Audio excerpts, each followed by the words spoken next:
Je pravda, že sa pije v parlamente?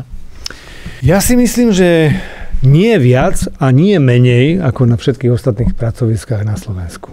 Takže sa pije? Tak nemyslím si, že tam úplne suchý zákon, ale ani nemyslím si, že predtým a potom, neskôr večer, keď skončí parlament, tak si určite idú dať nejaké vínko alebo niečo podobné. Ale v parlamente? Ja, tak tam sa nepredáva alkohol, tak to by ste si museli nosiť ploskačku do hlasovacej miestnosti a naliať si ju do kavičky. Alebo tých poslaneckých kluboch. To by som nenazýval pitím. Myslíš, že sa pije? No tak to si môže niekto určite niečo naliať. Aj vo vašej strane sa pije v poslaneckom klube? A viete, čo majú niekedy, neviem, či zajtra dokonca nie je Rezňovica, lebo nemá niekto 50-ku, tak sa bude asi zrejme po skončení hlasovania oslavovať.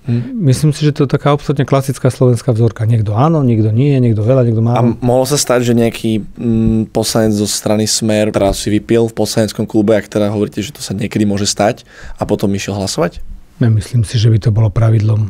Nehovorím, že sa to nemohlo nikdy stať, to by som asi klamal. Akože a to nie je také, že zlé?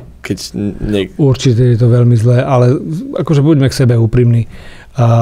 Jedna vec je byť opitý a jedna vec, že ste si dali na poobede jeden pohár vína, no, tak to sú asi rozdielne veci, ale môže stálo sa historicky. Ja som tu vždy triezvy. Veď aj ja. Mám jednoduché. Lebo... Vy ste si niekedy vypili v poslaneckom klube? Nie, ja nepijem. Čiže to mám jednoduché. Všetci vedeli, že ja pijem kolu, teraz som prešiel, keďže som na ministerstve obrany na zelenú malinovku, tak pijem zelenú malinovku. Ale keď človek pije kolu, tak ho to vie dostať do problémov ináč. Fakt, nejako? Keď niekto nabite pije kolu, tak hovorí. Ja, jasné, áno. Hejte, tam ma nezavolali. Ale škoda. Človek si myslí, že s ním už nikto nepočíta.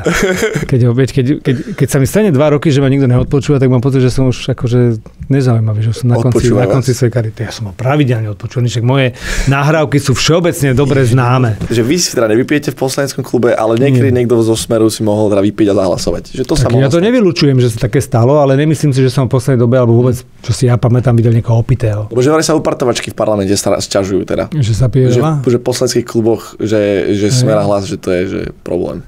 Treba sa ich opýtať, že ak to celé. To ako povedal pán Matovič, ale ja som sa to s ním o tom rozprával. Ja on takto zvykne hovoriť tie zdroje, že si povie, že upratovačka alebo od nejakého smeráka počul. To by ste videli na tom hlasovaní. Koalícia vždy pije menej ako opozícia. Myslíte, že aj sa pije aj v strane Igora Matoviča v poslaneckom klube? No, tak nepochybne. Ale hovorím, až niekoho načapujete.